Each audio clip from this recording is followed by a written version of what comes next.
Now let's move on to the Samsung A52. Now I'll tell you some of the reasons why people are excited about this phone. One, it looks very, very different.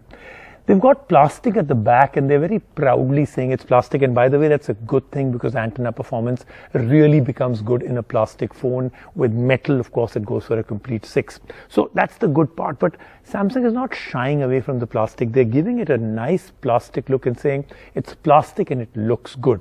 So good screen, great camera.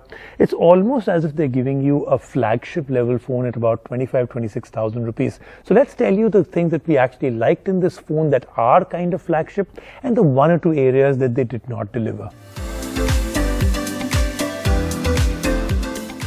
Samsung seems to have mastered the art of launching smartphones at every price. Sitting in the budget price range of sub 30k is the Galaxy A52, the latest smartphone in a long line of budget devices masquerading as premium phones. Why do we say that? Well, because the A52 is almost indistinguishable from Samsung's premium lineup of devices, but only in some aspects. The design of the Galaxy A52 is where Samsung has earned the most points. The phone will definitely turn heads because of the colorful plastic back here. Gone are the days when Samsung made plastic phones that look like glass. This one fully embraces the plastic life. And when you turn the phone over to the front, you can see how it looks like a Samsung phone that costs 3 times as much. There's a flat 6.5-inch Super AMOLED screen here and a 90Hz refresh rate. Scrolling through the UI feels smooth. The screen gets bright enough at 800 nits peak brightness, and we were happy with the color reproduction here while watching our favorite videos and movies. Another good feature on the A52 is its battery. At 4500 mAh, it's not a huge battery, but the phone does manage to squeeze out every ounce out of it and easily lasts the whole day. However, there's only a 15-watt charger in the box, which means that the charging time does take a beating. The camera array on the Galaxy A52 also makes it look like a premium device. However, camera performance is nothing to write home about.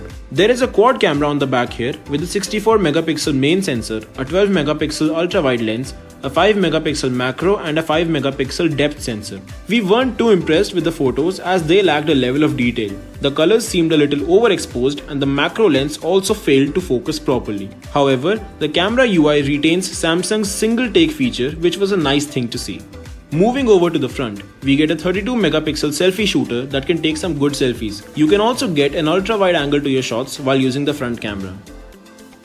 Another aspect of the A52 that prevents it from being a flagship is its mid-range processor. The phone runs on a Snapdragon 720G chipset and we could feel the load on the chip. With some choppy animations and frame drops, the pressure here was real.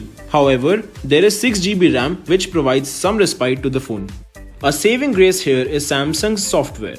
The A52 runs on One UI 3.1 which is based on Android 11. Samsung has also promised up to 3 years of software updates for the phone, and that can be the X factor in itself for a budget Android device. The Galaxy A52 is available for Rs 26,499 for the 6GB 128GB variant, whereas the 8GB 128GB variant can be had for Rs 27,999.